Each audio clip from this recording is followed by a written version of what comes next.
Bonsoir tout le monde et bienvenue à cette séance ordinaire du Conseil municipal de Saint-Urbain de ce lundi 12 avril 2021. Alors, vous avez reçu sur la page de la municipalité l'ordre du jour qui est quand même assez complet. On a beaucoup de points à l'ordre du jour, mais ça devrait quand même bien aller. Nous avons bien sûr aussi la présentation des états financiers par notre comptable, M. Antoine Laflamme, qui sera au point 3. Alors, on n'a pas de point à ajouter aux affaires nouvelles. Alors, on y va, bien sûr, avec une proposition, s'il vous plaît, pour accepter l'ordre du jour. Propos. Monsieur Pascal Tremblay, merci. Alors, on y va au procès-verbal en 2.1, qui est l'adoption du procès-verbal de l'Assemblée ordinaire du Conseil municipal qui s'est tenue le lundi 8 mars 2021 à 19h30 par visioconférence. Alors, les membres du Conseil, vous avez pu en prendre connaissance. Est-ce qu'il y a des questions ou des corrections à apporter au procès-verbal? Ça va? Ça va, je propose. Oui, ça va. C'est beau. Proposé par Mme Lynne Tremblay, merci. En 2.2, c'est l'adoption du procès-verbal de correction du 11 mars dernier.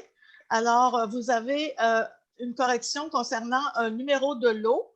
Alors, c'est de modifier la résolution du 21-02-034 afin que le numéro du lot soit modifié pour le lot 5 720 424 plutôt que écrit dans ce procès-verbal un 5 720 422. Alors, on change pour 5 720 424 afin que la résolution soit conforme pour la suite de la transaction chez le notaire. Alors, considérant que la résolution mentionnait que le lot acheté par la municipalité était le 5 720 422 et que pour régulariser la situation, la résolution du 2021-02-034, le lot acheté est le lot numéro 5 720 424. Alors, il faut que ce soit précisé de cette façon et que la municipalité va poursuivre ses démarches pour devenir acquéreur du lot 5 720 424, qui est la propriété de Mme Ghislaine Ménard. Alors, voilà. Est-ce que j'ai une proposition, s'il vous plaît? Proposé. Merci. Alors, on continue avec l'ordre du jour. On y va avec maintenant en 2.3. C'est l'adoption du procès-verbal de l'Assemblée extraordinaire du Conseil municipal de Saint-Urbain qui s'est tenue le mercredi 31 mars à midi par visioconférence avec l'ensemble du Conseil municipal. C'est une demande de dérogation mineure pour déménagement pro-Charlevoix. Alors, c'est une demande pour la marge de recul arrière de 7,80 mètres arrière et 7,80 avant. Alors, c'est pour la construction des espaces de location dans le parc industriel. Alors, nous avons dû le faire quand même assez rapidement parce qu'il y avait déjà des démarches qui étaient entreprises. On avait pris du retard pour répondre à ça. Alors, on l'a fait en séance extraordinaire. Alors, ça va pour tout le monde? Est-ce que j'ai une proposition, s'il vous plaît, pour accepter la dérogation mineure? Je propose Lynne. Lynne Tremblay, merci. Maintenant, on est à la trésorerie en 3.1. On passe maintenant au dépôt des états financiers au 31 décembre 2020. Alors, ça nous fait plaisir de laisser la parole à M. Antoine Laflamme, qui va nous faire pour tout le monde la présentation des états financiers au 31 décembre. Suivra cette présentation-là une petite période de questions de 15 à 20 minutes pour les gens qui auront des questions à poser sur les états financiers. Alors, M. Laflamme, je vous cède la parole.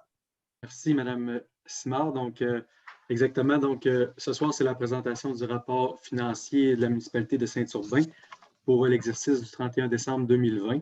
Donc, on va regarder versus le budget qui avait été présenté à la population en décembre 2019 pour l'exercice 2020. Quels sont les résultats réels?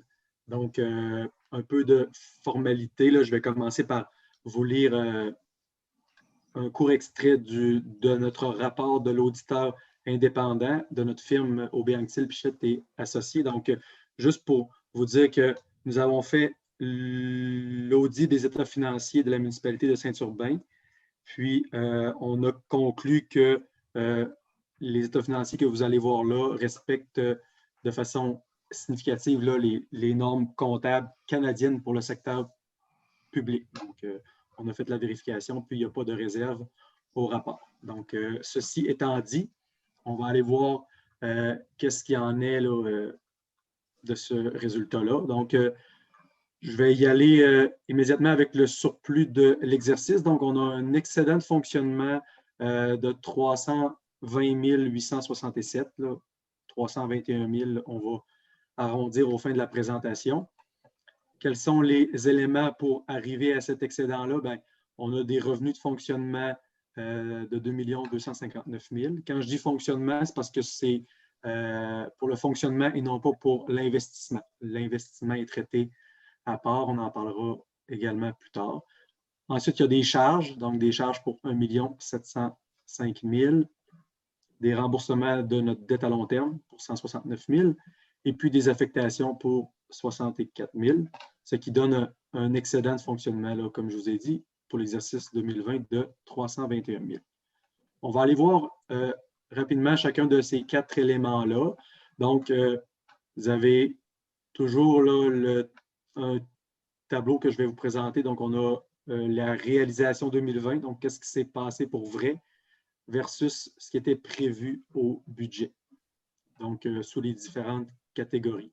Donc, les taxes, taxes et taxes de service, donc 1 675 000 versus 1 656 000. Les tenants lieu de taxes, 20 599 pour 18 171. Au niveau des transferts, 193 990. Services rendus, 76 944. Imposition de droit, 56 867. Et autres, 235 178. Au niveau des principales variations, parce que le surplus provient surtout de la hausse des revenus. Donc, si on regarde un petit peu là, les principales variations, ben, au niveau des transferts, là, on remarque une hausse assez importante. Quelles sont les raisons? Bien, il y a le ministère des Transports donc, qui ont donné des aides supplémentaires au niveau de l'entretien des routes. Puis, il y a aussi bien, le ministère des Affaires municipales qui a donné une aide supplémentaire à la municipalité en lien avec la COVID, donc un montant de 73 000. Donc, il y a une partie du surplus là, qui est expliquée par cette aide-là que la municipalité a reçue. Puis, sinon, là, au niveau des autres variations, bien, imposition de droit, là, il y a aussi une hausse. Donc, c'est tous les droits de mutation pour toutes les transactions immobilières. 2020 a été une année là, particulièrement forte au niveau des transactions immobilières là, dans toute dans la municipalité et puis même à travers le Québec aussi. Là, donc, on a la répercussion. Les gens reviennent en région, donc beaucoup de transactions. Puis, autre, eh bien ici, là, on a cet effet-là. Là, donc, du 235 000 que vous voyez, là, il y a près de 216 000 qui est pour des ventes de terrain dans le développement Saint-Jérôme. Donc, des ventes de terrain qui n'étaient pas prévues. Donc, au budget, on avait indiqué 0, puis il y a 216 000 finalement qui est apparu. Donc, ça l'explique une bonne partie là, aussi de notre surplus. Donc là, Gilles, on peut aller au niveau des dépenses. Donc, les charges, donc vous avez chacune des charges pour chacune des fonctions pour lesquelles la municipalité est responsable de rendre des services à la population. On avait prévu 1 726 508. On arrive à 1 705 440. Donc, ce n'est pas vraiment au niveau des charges qu'il y a des grandes variations. Là. Je vous dirais, si on peut en regarder une, peut-être, loisirs et culture. Donc, il y a eu des économies là parce qu'il y a beaucoup de fêtes, que ce soit la fête de la Saint-Jean-Baptiste, que ce soit les inscriptions pour des sports, inscriptions. Il y a des choses qui ne pouvaient pas avoir lieu. Là. Donc, il y a eu des économies là, dans ce sens-là. Donc, c'est ça. Donc, on remarque là, une petite baisse au niveau des charges. Puis, si on va un petit peu plus loin là, au niveau de l'explication de l'excédent, donc Gilles, tu peux peut-être descendre un petit peu, s'il vous plaît. Donc, c'est ça, on a surtout une hausse de revenus, là, comme je vous disais, 3 éléments importants à retenir. L'aide de la COVID du ministère des Affaires municipales, donc on a un 73 000, des ventes de terrain de Saint-Jérôme pour 216 000, puis au niveau des droits de mutation, 26 000. Donc, juste ces 3 éléments-là qui étaient plus ou moins prévus, donc expliquent là, 315 000 sur le 321 000. Donc, c'est assez rapide à expliquer. Puis, donc, je vous ai expliqué l'excédent de l'exercice dans mes mots. Puis, ces excédents-là, justement, là, on va le voir, qu'est-ce que ça nous a permis de faire. Donc, on va aller voir la dette à long terme. On va jeter un petit coup d'œil au niveau de la dette. Donc, au niveau de la dette, on a fait des remboursements pour 169 000. Ces remboursements-là, dans le fond, c'est 259 000 que la municipalité a payé, moins 90 000 à peu près de part du gouvernement du Québec. Fait saillant au niveau de la dette, on a une nouvelle dette qui s'ajoute à la dette de la municipalité cette année là, pour 1 23 800, qui est le règlement d'emprunt 328 là, pour le rang Saint-Jean-Baptiste. Puis, il est subventionné là, à près de 75 % par le gouvernement. Donc, la municipalité emprunte 100 % du montant, paye 100 % du capital et des intérêts sur la dette, mais en contrepartie, le gouvernement verse un revenu à chaque année à la municipalité là, équivalent à peu près à 75 %. Puis, ce qui porte là, la dette de la municipalité au 31 décembre 2020 à 5 451 600. De ce 5 millions-là, 451 000, il y a près de 44 % qui est à la charge du gouvernement du Québec, là, donc 2 376 000. Il restait au 31 décembre 2020 là, quelques projets à financer là, au niveau du rang Saint-Jean-Baptiste puis du parc industriel. Donc, il y a encore Excuse-moi, oui. Antoine, j'aimerais que tu reviennes sur la dette à long terme, notre profil comparativement aux autres municipalités. Oui, effectivement, que j'allais en parler après ça. Donc, comme à chaque année, dans le fond, le ministère des Affaires municipales là, dresse un profil de la municipalité. Puis, peut-être que vous vous posez la question, est-ce que 5 451 000, c'est grand, c'est une grande dette par rapport aux autres municipalités? Bien, je peux vous dire que selon le profil financier qu'on retrouve sur le site du ministère, là, qui est accessible à tous, votre dette, elle représente 17 % de toutes vos charges. Donc, le service de la dette, paiement en capital et intérêt, c'est 17 % de vos charges, puis versus votre classe de population, donc des 1500 habitants et moins, bien, on est dans les mêmes eaux. On est à 16 %. Vous êtes à 17 %. Puis au niveau de toute la MRC, c'est plutôt 21 %. Donc, on est plus bas que les autres municipalités et villes de la MRC de Charlevoix. Puis si on se réfère au Québec au complet, bien, le Québec, en moyenne, c'est 19 % de toutes les charges. Donc, vous êtes à 17 %. Donc, ça vous donne un comparable là, au niveau de votre dette. Puis, si on va au niveau de l'investissement, là, on vient de parler du fonctionnement. Donc, le surplus de 321 000, il provient du fonctionnement. Puis, au niveau de l'investissement, qu'est-ce qui s'est passé? Bien, on a fait des investissements pour 1 362 000 en 2020. Donc, quels ont été ces projets-là? Il y a eu 616 000 pour le rang Saint-Jean-Baptiste. Comme on l'a vu tout à l'heure, c'est plus de 80 % là, qui va être à la charge du gouvernement. Donc, les programmes d'aide avec la COVID, là, il y a eu des bonifications. Donc, on a profité de ce côté-là. 287 000 pour le prolongement du parc industriel. Ensuite de ça, chemin des mines, donc avec tous les nouveaux terrains qu'il a fallu faire à Saint-Jérôme. Donc, on a fait cette nouvelle rue-là, donc 175 000, qui a été financée pratiquement cash, si je peux me permettre cette expression-là, par la municipalité. Donc, on s'est servi du surplus libre, donc des surplus accumulés dans le passé à la hauteur de 100 000 pour payer cette rue-là. Puis, le budget d'opération, donc le fonctionnement, nous a donné 43 000. Puis, finalement, certaines aides du ministère du Transport là, nous ont permis de boucler ce projet-là. autre projet important, donc projet de vélo haute du gouffre. Pardon, donc la municipalité de Saint-Urbain est beaucoup sur la map de ce côté-là.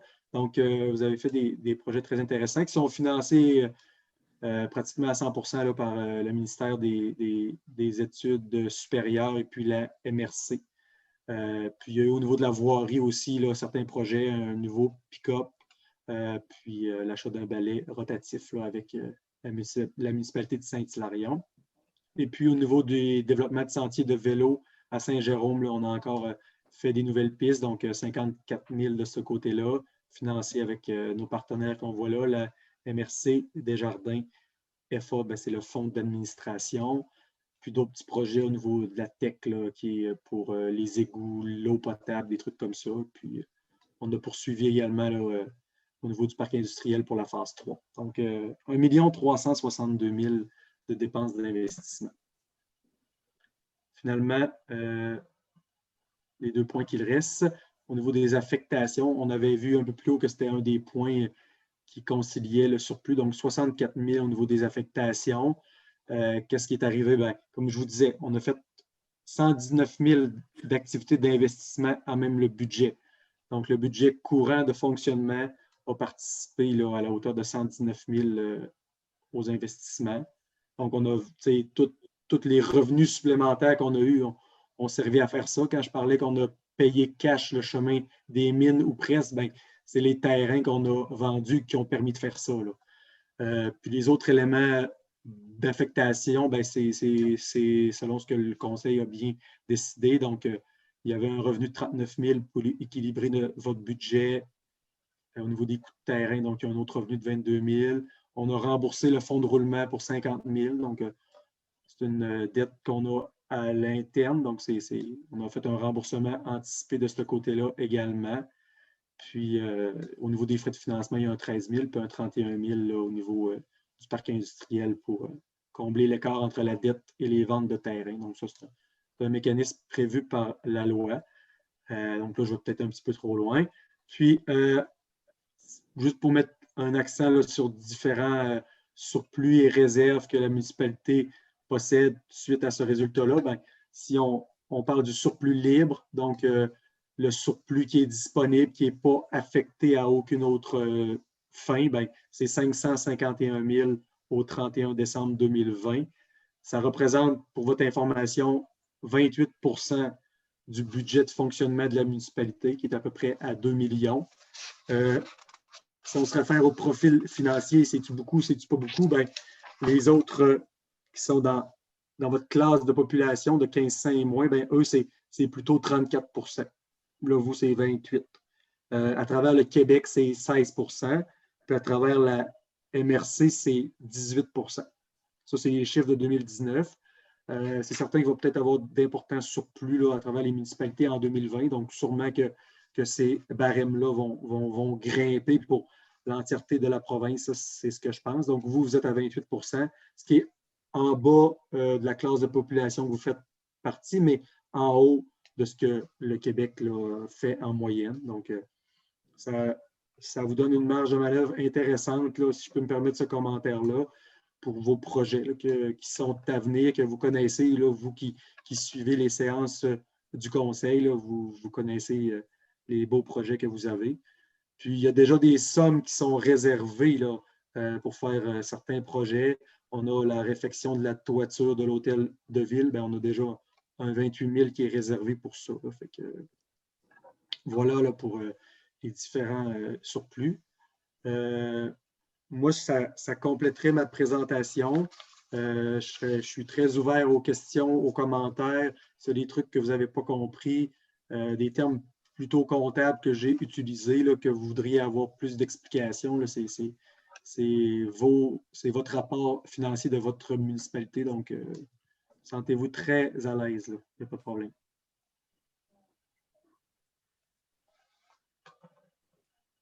Alors, je vais passer tout de suite aux questions. Est-ce que j'ai des personnes qui ont levé la main ou qui voudraient poser une question en lien avec les états financiers à Antoine Laflamme?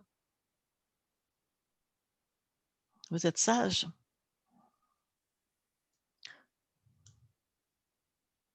Ça va? Est-ce que Gilles, tu vois quelque chose? Non, effectivement, je ne vois pas personne qui s'est manifesté. Fait que non, ça a l'air d'être OK. tranquille. Avant de laisser partir Antoine, je voulais me permettre de remercier et de féliciter la direction générale, tout le personnel qui a contribué aussi à cette belle fin d'année financière de 2020. Je sais qu'elle va être comme ça pour plusieurs municipalités, mais pour nous, c'est assez exceptionnel en lien avec tous les investissements qu'on a réalisés dans les dernières années et avec aussi ce qui s'en vient dans nos investissements parce que ce n'est pas terminé. On a encore de beaux projets. Alors, je dis merci à notre directeur général, à Mélanie, à la direction des travaux publics, au personnel, au conseil, bien sûr. Je pense que tout ça fait suite à une planification depuis plusieurs années, à une vision que l'on a au sein du conseil et de continuer d'investir et d'avancer pour le développement économique et social de la municipalité. Alors, je suis très fière, comme c'est mes derniers états financiers. Alors, c'est pour ça que je me permets ce commentaire-là. Alors, disons que pour moi, c'est une grande fierté que la municipalité se retrouve avec ce surplus libre pour la fin de l'année 2020. Alors, merci Antoine. On va continuer, nous, notre séance du conseil. Merci Et beaucoup à vous. s'il y a d'autres questions en lien avec les états financiers, vous pouvez toujours appeler à la municipalité. Ça va nous faire plaisir de vous répondre. Merci. Merci, Antoine. Merci beaucoup. Une bonne soirée à tout le monde. Bye-bye. Merci. Merci. Alors, on continue notre ordre du jour. On est maintenant au point 3.2, qui est la résolution du conseil municipal pour approuver les comptes à payer du mois de mars au montant de 125 064,31 et 21 073,29 en salaire. Alors, dans les montants de plus de 5 000 vous avez le deuxième versement pour le déneigement de la municipalité et de la location de machinerie pour un montant de 44 667,79. Vous avez un montant de 13 267,93 qui sont les honoraires de professionnels de bois mignot. Et concernant, bien sûr, la présentation à la CPTAQ pour l'agrandissement du parc industriel. Vous avez un remboursement de taxes à la Corporation Piédmont de 6 174,17 pour un total de 64 109,89 pour les montants de plus de 5 000 $. Alors, tout le monde, le conseil a pris connaissance des comptes, on en a discuté, tout le monde était d'accord. Alors, je prendrai, s'il vous plaît, une proposition pour approuver les comptes à payer du mois de mars. Je propose. Madame Sandra Gilbert? Oui. Merci. Nous avons maintenant en 3.3 une demande au ministère des Affaires municipales et du territoire à procéder à la fermeture du règlement d'emprunt numéro 319 au montant de 3 381 265 $ et du règlement numéro 328 au montant de 1 023 884. Alors, le règlement numéro 319, c'est le règlement de l'eau potable avec le FIP2. Alors, le règlement 328, c'est le règlement sur Laurent Saint-Jean-Baptiste. C'est la première partie en bas, pas le dernier qu'on a fait l'an passé. Alors, les travaux sont terminés, les projets sont financés. Alors, il faut fermer, bien sûr, fermer ces… est-ce que je vais finir par le dire? Alors, il faut fermer ces règlements d'emprunt pour, bien sûr, diminuer notre taux d'endettement. Alors, je prendrai une proposition, s'il vous plaît, pour procéder à la fermeture. Proposé. Monsieur Léonard Bouchard, merci. Alors, en voirie et infrastructure 4.1, station de pompage, l'acceptation de la soumission des entreprises Antonio Barrette au montant de 38 632,94 plus taxes pour l'installation de 2 pompes dans le projet de réfection de la station de pompage. C'est l'installation de pompage en bas du bois de Saint-Urbain au 326, je crois, de la rue Saint-Édouard. Nous devons remplacer nos 2 pompes. De toute façon, elles étaient dues. On les a prolongées de le temps qu'on a pu, mais de toute façon, nous avions à les remplacer. Alors, c'est bien sûr dans le cadre du programme de la TEC et de procéder bien sûr à la réfection de la station de pompage. Alors, je prendrai une proposition, s'il vous plaît. on les remplace, puis en même temps, on prévient les autres projets qui s'en viennent du parc industriel. Ils sont gros aussi. Les pompes sont plus grosses un peu aussi. Exactement. D'abord, notre station de pompage, il a fallu faire l'étude à savoir si elle répondait aux besoins d'avoir plus de résidences et aussi au niveau pour desservir le parc industriel pour les eaux usées. Alors, c'est en même temps une bonne occasion de le faire pour s'assurer de pouvoir répondre à ces besoins-là. J'ouvre la parenthèse en lien avec les projets des eaux usées pour le bas de Saint-Urbain et le parc industriel. Les travaux se feraient au printemps 2022 et non cette année. Est-ce que j'ai une proposition, s'il vous plaît? Monsieur Gaëtan Boudreau. En 4.2, c'est le prolongement de la rue Saint-Jean. C'est l'acceptation de la soumission de béton provincial au montant de 15 907,78 plus taxes pour les pièces d'aqueduc et égouts pour le prolongement de la rue Saint-Jean, ce qui est bien sûr le développement de chez M. Jean-Jacques Etcheverry-Garay.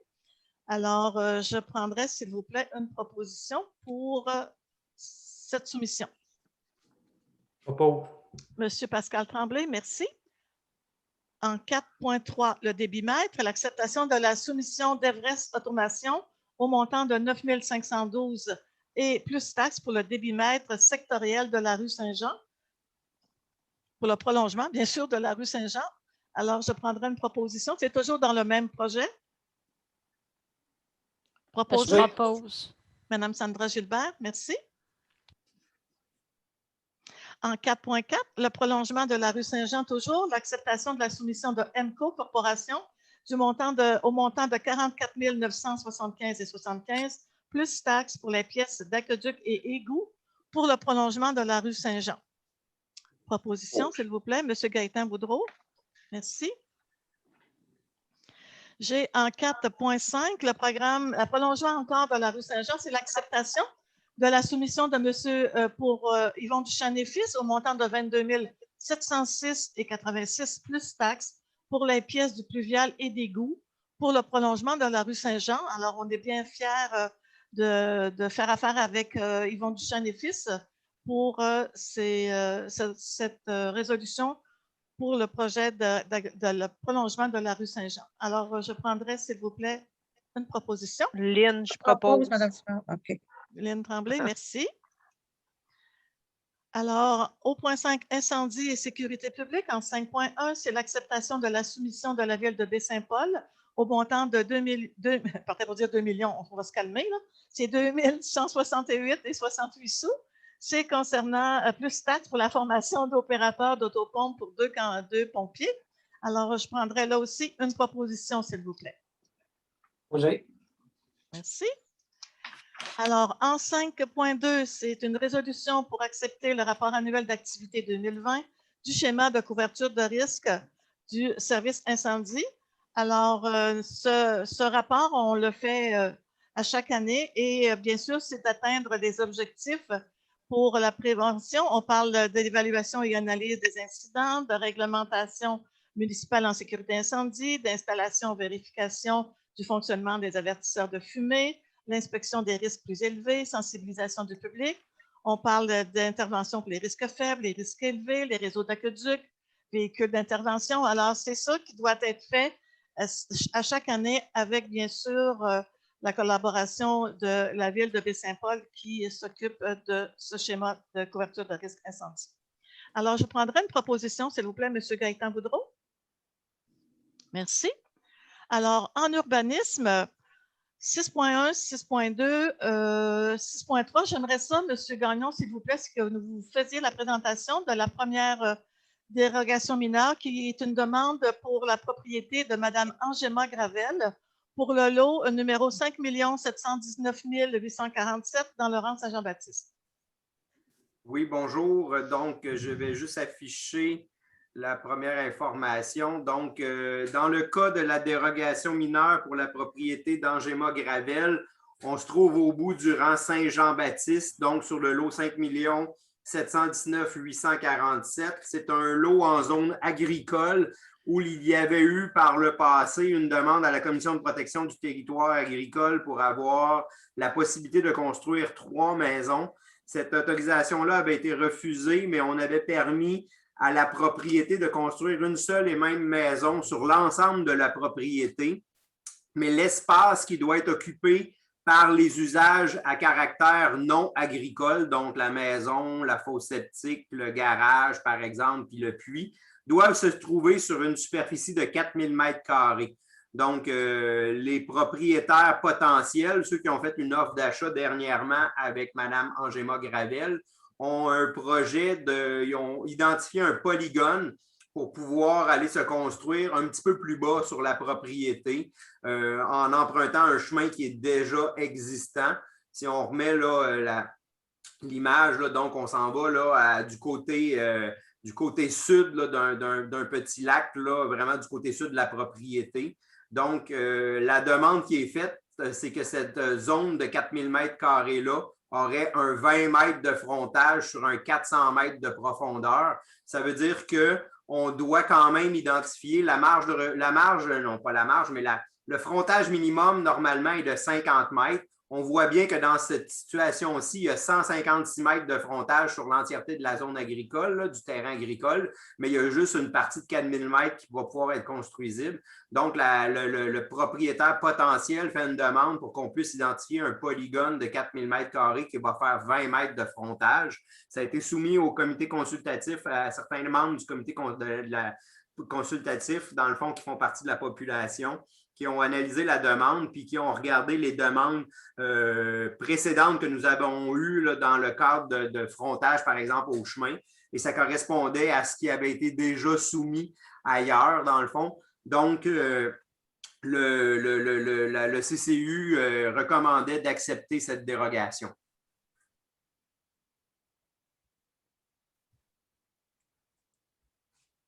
Est-ce que ça va pour tout le monde? Oui? Oui.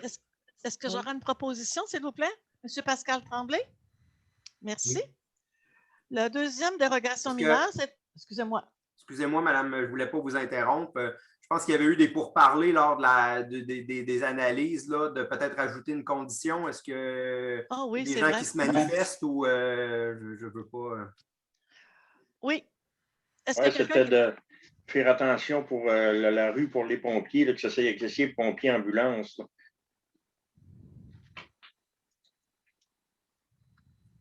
Oui. Donc, ça fera partie de la recommandation. Donc, si je comprends bien, peut-être juste me confirmer. Donc, le Conseil accepte, dans le fond, la dérogation avec une condition que l'accès véhiculaire ait les pentes nécessaires là, pour nous permettre d'accéder avec les véhicules d'urgence. Je pense que c'est ça que ça voulait dire.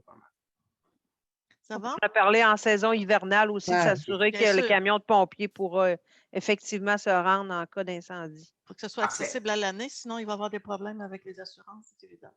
Et puis nous, on veut protéger nos arrières là-dessus, c'est important. Ça va? Merci. On y va avec la deuxième dérogation mineure. C'est pour la propriété de M. Stéphane Plouffe pour le lot 5 719 677. C'est dans le chemin des Pointes. Alors, je vous laisse la parole, M. Gagnon. Donc, je vais repartager mon écran. Donc, on se trouve dans le chemin des Pointes, dans le bas du chemin des Pointes.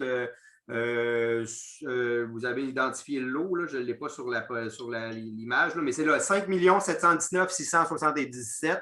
Donc, M. Stéphane Plouffe et sa conjointe ont acheté cette propriété-là pour développer un projet à caractère récréo-touristique. Mais dans la portion à l'avant, là, à proximité du chemin des Pointes, là, où c'est déjà contigu au chemin, monsieur et madame voudraient lotir un terrain pour y installer leur résidence permanente. Et on voit qu'à l'avant, là, le frontage qu'il va y avoir sur le chemin des Pointes est de 38,75 mètres au lieu de 50, là, parce qu'ici, il y a une grande portion de terrain qui appartient à M. Jacques Tremblay, là, qui est propriétaire de l'autre côté, dans le fond. Là. Donc, un peu la même réflexion qui avait été faite par les membres du comité consultatif d'urbanisme citoyen qui étaient présents lors de la rencontre. Dans le fond, c'est beaucoup plus grand que ce qui a été accepté auparavant et ça n'avait pas d'implication là, pour la réalisation de ce projet-là. Là, ça n'avait pas d'incidence. Donc, le CCU recommandait d'accepter cette dérogation mineure-là. Merci. Est-ce que j'ai une proposition, s'il vous plaît?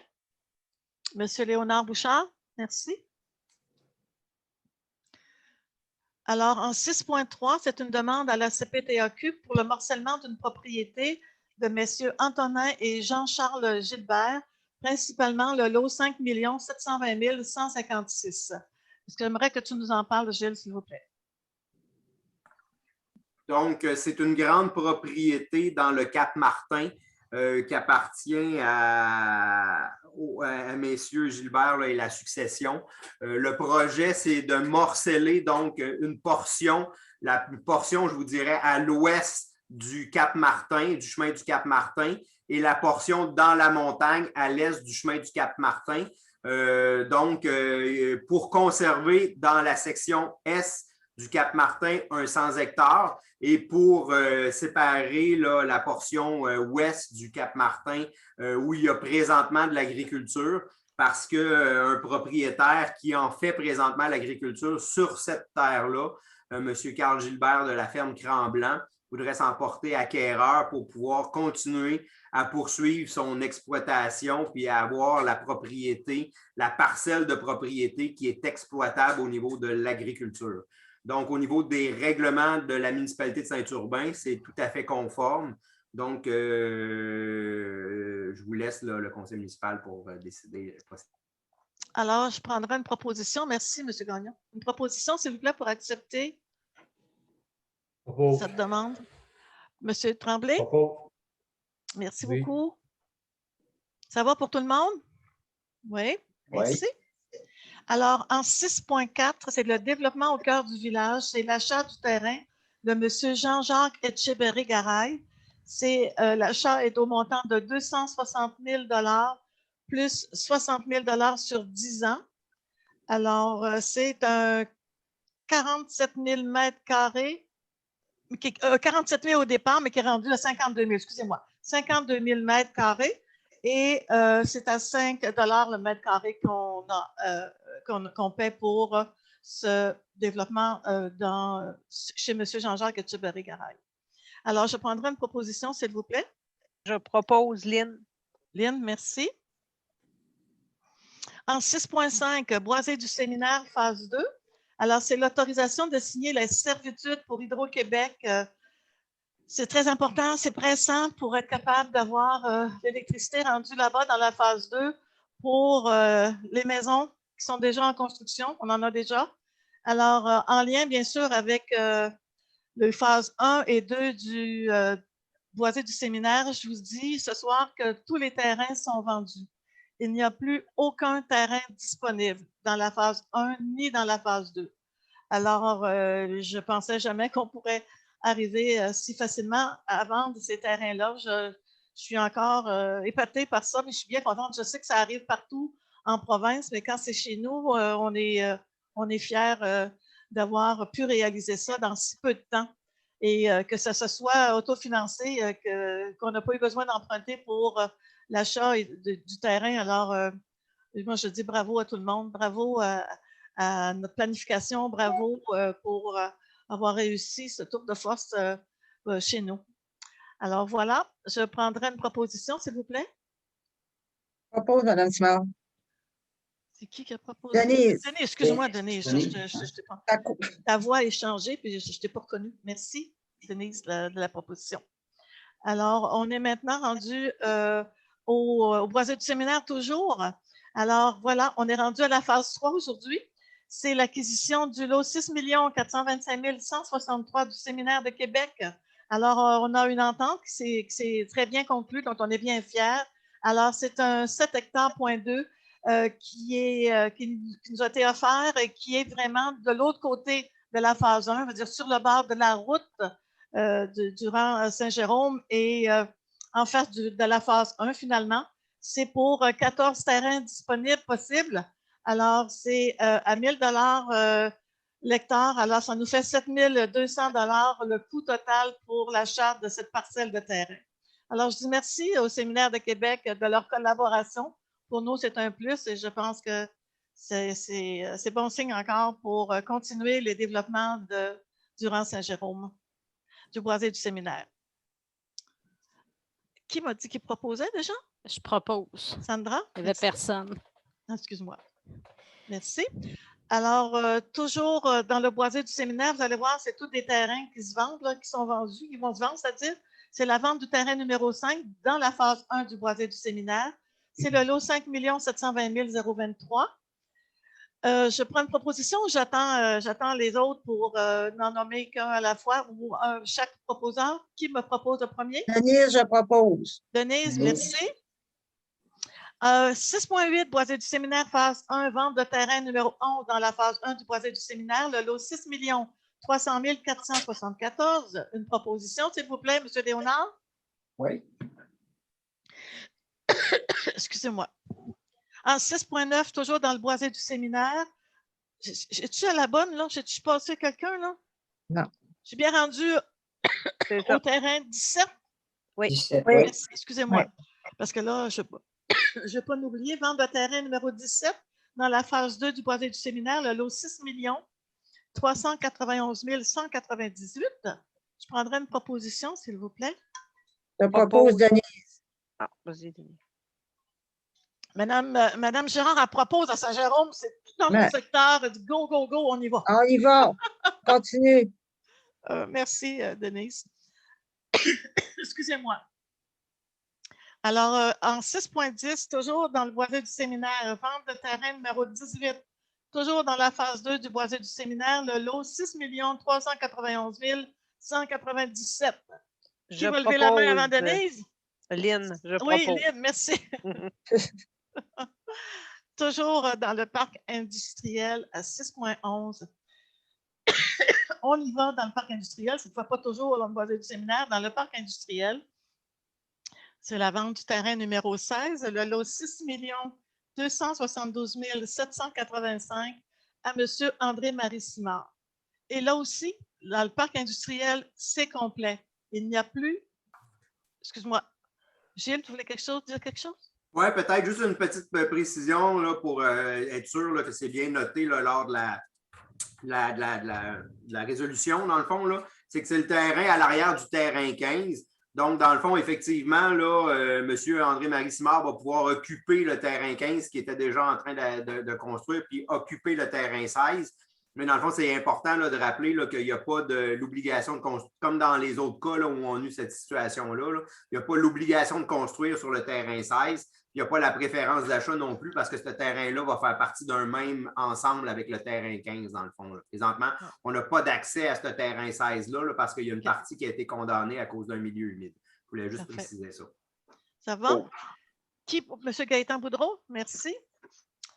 Alors, au point 7, loisirs et culture, c'est 7.1, l'acceptation de la soumission du camp Le Manoir au montant de 46 341 $, plus taxes pour la gestion du camp de jour 2021. Alors, le camp de jour, encore cette année, on aura quand même une petite augmentation au niveau de l'inscription, mais dans l'inscription sera inclus ce qu'on appelle le matin, c'est de 7h30 le matin à 17h le soir.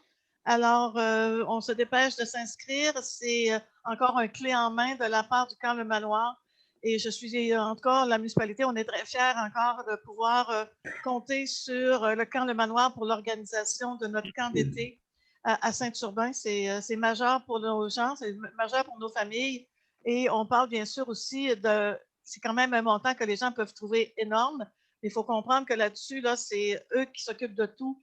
La programmation, la formation, les activités, les sorties, le contact avec les différents fournisseurs, transporteurs, assurer l'embauche du personnel, former et superviser l'équipe, assurer la sécurité des enfants, recueillir les inscriptions, communiquer avec les parents.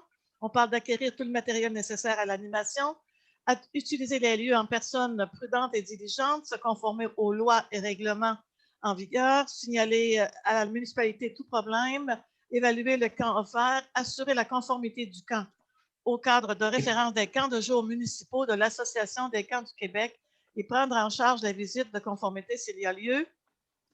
Alors, au niveau de nous, pour la municipalité, c'est bien sûr d'établir le coût du camp de jour, assurer l'entretien ménager des locaux, mettre à disposition du camp de manoir le matériel de camp de jour existant, fournir les lieux adéquats et sécuritaires. Alors, je suis En tout cas, je pense qu'on peut être fiers de cette collaboration-là et de s'assurer que nos enfants reçoivent beaucoup d'activités qui aient du plaisir en camp de jour l'été dans la municipalité. Alors, je prendrai une proposition, s'il vous plaît. Propose. Merci. Maintenant, on est rendu au Green Duro. Vous savez que nous avons tenu le premier Green Duro en 2019. Alors, cette année, l'année dernière, on n'en a pas eu en 2020. On revient en force 2021 et vous savez très bien que c'est sous condition de la santé publique. Le Vélo Charlevoix qui s'occupe du Green Duro encore cette année, ici à Saint-Urbain, s'assure de suivre toutes les normes et de respecter toutes les directives venant de la santé publique. Normalement, ça devrait avoir lieu. Si ça va bien, s'il n'y en a pas, il n'y en aura pas. Mais nous, on souhaite bien sûr continuer à collaborer et pour accueillir chez nous. Et je pense que c'est intéressant, encore une fois, de voir qu'on peut accueillir des gens de l'extérieur pour vivre l'expérience Green Duro à Saint-Urbain. Alors, on est dans les demandes de subventions à l'entente de développement touristique en 7.2 et, et événementiel de Charlevoix avec l'EdTech. Alors, je prendrai une proposition, s'il vous plaît, pour accepter cette première demande. Léonard. Léonard, merci. Oui. Le point 3, 7.3, une résolution pour la demande de subvention dans le programme d'appui aux actions régionales, là encore, pour le Green Duro. Alors, une proposition, s'il vous plaît. Monsieur Gaëtan Boudreau. Excusez. En 7.4, pour une demande de subvention à la députée de Charlevoix, Côte-de-Beaupré, Île-d'Orléans, Madame Émilie Foster. En 7, oui, une proposition, Pascal. En 7.5, une résolution pour une demande de subvention à la députée de Beauport, Côte-de-Beaupré, Île-d'Orléans, Madame Caroline Desbiens. En 7, oui, une proposition, excusez-moi. Encore. Léonard. Non, merci. En 7.6, une résolution pour une demande de subvention à la Caisse des jardins du fleuve et des montagnes. Je propose, Lynn. Merci, Lynn. Alors, en 8, une résolution des résolutions à caractère général en 8.1. Une résolution pour mandater la MRC de Charlevoix afin de procéder aux ventes pour taxes. Alors, vous savez, on a quand même ce droit-là d'y aller pour vendre pour taxes pour des contribuables qui, depuis quelques années, ne remplissent pas leur obligation concernant les taxes à la municipalité. Nous avons seulement 2 cas cette année. Alors, d'ici la présentation du procès-verbal de cet ordre du jour pour la fin d'ici quelques jours, s'il y a moyen d'avoir une entente avec ces contribuables-là, ça nous ferait plaisir. Et ce n'est pas, et ce qui est important, ce qu'a compris le conseil municipal, c'est que ce n'est pas en lien avec la pandémie, c'est-à-dire que ce ne sont pas des situations où les personnes ont perdu leur job à cause de la pandémie. C'est des situations qui se sont déjà passées, qui ont déjà été cette raison-là. Ça s'est déjà produit par le passé. Et comme on nous avait déjà promis des arrangements que ça n'a pas eu lieu, mais nous, on n'a pas le choix. Question d'équité envers la population. Alors, on leur demande, bien sûr, de venir s'entendre avec la municipalité. Sinon, nous irons pour vente pour taxes pour les taxes impayées. Alors, voilà. Une proposition, s'il vous plaît. Denise, je propose. Denise, merci. En 8.2, c'est une demande de remboursement de taxes au montant de 1 693,20 sous pour la construction d'une première résidence pour M. Kevin Croft-Bouchard, situé au 23 rang Saint-Jérôme à Saint-Urbain. Alors, c'est son remboursement de taxes pour sa maison. Je propose. Madame Lynn Tremblay, merci. En 8.3, c'est l'embauche de M. Luc Godin au poste de journalier 1. Vous savez, nous avons fait appel à la municipalité. Nous avons envoyé des offres d'emploi dans le journal. Nous avons envoyé des demandes. Nous avons fait des démarches pour avoir du personnel. L'an dernier, nous n'avons pas été capables d'avoir un journalier 1. Et cette année, c'est encore très compliqué et très difficile. Alors, nous avons réussi, M. Luc Godin a offert en faire de travailler pour nous. Alors, voilà. Il est travaillé à la Minstec et maintenant, il veut tenter sa chance ici à la municipalité. Je prendrai une proposition, s'il vous plaît. Proposé. Merci, M. Bouchard. Aucun point pour les avis de motion. Au point 10, règlement 10.1, l'adoption du règlement d'emprunt numéro 356 avec les modifications décrétant un emprunt de 500 000 $ pour l'acquisition d'un terrain, la réalisation d'études et de travaux d'infrastructure et de développement résidentiel dans le cœur du village. Alors, c'est que pour notre règlement d'emprunt, on a dû faire des modifications parce qu'il nous demande d'avoir les détails, les numéros de lots. Alors, comme ce n'était pas inscrit dans notre demande de règlement d'emprunt, il nous suggère de modifier pour s'assurer d'avoir les bons numéros de lots avec le lotissement. Alors, c'est ce que nous devrons faire. Alors, je prendrai, s'il vous plaît, une proposition. Je propose. Monsieur Gagnon, est-ce que c'est bien ça? Oui, c'est effectivement ça. Dans le fond, ce qui est arrivé, c'est que entre le moment où on a commencé nos démarches, on était sur un lot dans les 6 millions, et le moment où on a effectivement pris notre règlement d'emprunt puis qu'on était terminé, on a effectivement procédé au morcellement pour pouvoir compléter la transaction chez le notaire. Donc, les lots ont comme changé et le gouvernement voudrait qu'on identifie ces nouveaux numéros de lots-là dans notre règlement d'emprunt pour être certain qu'on parle de la même chose, dans le fond. Donc, c'est pour ça qu'ils nous demandent de modifier et d'ajouter les nouveaux numéros de lots parce qu'on achète seulement une portion de sa terre et non l'ensemble, dans le fond. Donc, c'est pour ça qu'on a dû morceler sa propriété. Merci. Qui l'a proposé? Est-ce que j'ai une proposition, s'il vous plaît? Oui, ça a été C'est Gaétan. Oh, excuse-moi, Gaëtan. Je n'ai pas suivi. Merci. Alors, en 10.2, c'est l'adoption du deuxième projet de règlement numéro 360-1 afin de modifier le règlement sur les usages conditionnels pour permettre l'hébergement touristique sur le chemin des mines. Alors, en ayant ce règlement-là pour des usages conditionnels, ça nous permet, nous, comme municipalité, d'avoir des critères dans les contrats pour le contingentement, pour des normes, pour l'occupation.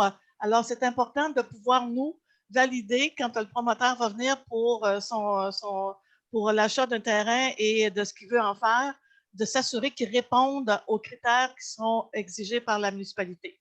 Est-ce que tu avais d'autres choses à rajouter, Gilles? Non, c'était effectivement là, conforme à ce qu'on avait parlé là, lors de la première rencontre, effectivement. Merci. Proposition, s'il vous plaît? Denise. Merci. En 10.3, c'est l'adoption du règlement numéro 361 concernant un emprunt de 2 500 000 $ pour l'acquisition des terrains et des travaux dans le projet d'agrandissement du parc industriel. Alors, pour faire bien sûr l'acquisition des terrains pour les études, alors nous devons adopter ce règlement d'emprunt pour l'agrandissement de notre parc industriel. Alors, je propose. Madame Lynne Tremblay, merci. Oui. En 10.4, l'adoption du règlement numéro 362 relatif à l'obligation d'installer des compteurs d'eau dans les nouvelles constructions. Alors, c'est ce que nous avons projeté de faire et qui est important aussi, cette réglementation-là, que ce soit pour les maisons nouvelles, les futures constructions et les industries, bien sûr. Alors, je prendrai une proposition, s'il vous plaît, pour adopter le règlement numéro 362.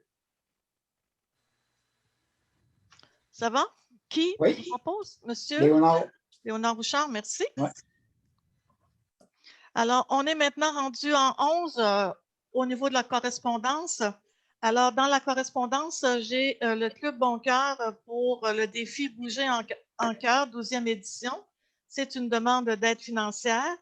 Alors, nous avons par le passé reçu, je ne pense pas d'avoir reçu de demande en 2019-2020, on n'en avait pas eu. Alors, c'est une demande pour 2021. Alors, je prendrai une proposition d'un montant, s'il vous plaît. Ou vous voulez pas? Je pense que défi Bouger en cœur, c'est quand même pas mal non plus. C'est une 12e édition. 50 $ peut-être? Je sais pas, Oui, je propose. d'accord avec ça. Moi, mais, je prendrais une proposition, s'il vous plaît. C'est Lynn, tout le monde est J'ai d'accord oui. avec ça? Oui. Oui, Oui, bravo, merci. J'avais une autre demande, mais comme j'avais une autre demande unie pour la faune, mais comme je n'ai pas pu prendre d'informations auprès de la personne à qui je devais parler, je vais la passer seulement qu'en mai. On y reviendra là-dessus. C'est pour Unis pour la faune pour le nouveau plan de gestion du cerf de Virginie. Alors, on reviendra là-dessus à la prochaine séance du Conseil. Alors, aux affaires nouvelles, je n'avais rien de spécial. En 11.3, les représentations des membres du Conseil, est-ce que vous avez des choses à discuter? Non. Ça va pour Non. tout le monde? Oui, ça va. oui. Merci. 11.4, on est maintenant à la période de questions du public.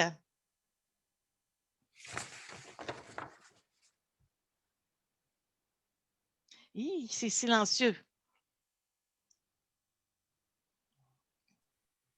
Monsieur, Oui, je vois Urbain Fortin là, qui a débloqué son micro, mais il l'a rebloqué. Mais ouvert. Marie-Marthe? Oh. Marie-Marthe. Bon, OK. Tout simplement à la FADOC, là, je parle de la publiciste et relationniste. C'est sûr que nos activités, ils sont encore en mode pause. Et sur le colporteur, vous allez avoir toutes les informations. Et une bonne nouvelle, tantôt, vous parlez de surplus. Ben, nous autres aussi, la FADOC, on a un petit surplus. Il n'est pas si gros que le gouvernement et vous autres. Alors, on a pensé à la résidence au gré du temps. Je ne peux pas vous dire le montant pour le moment parce qu'il y a des personnes qui sont averties. Ça, c'est au nom de tout le comité. On s'est parlé, fait qu'on fait ça pour le moment. merci, Marie-Marthe. Ça va être sur le colporteur, puis il va y avoir des informations sur l'infolette qui est très importante, qui donne beaucoup d'informations sur la FADOC, qu'est-ce qui se fait.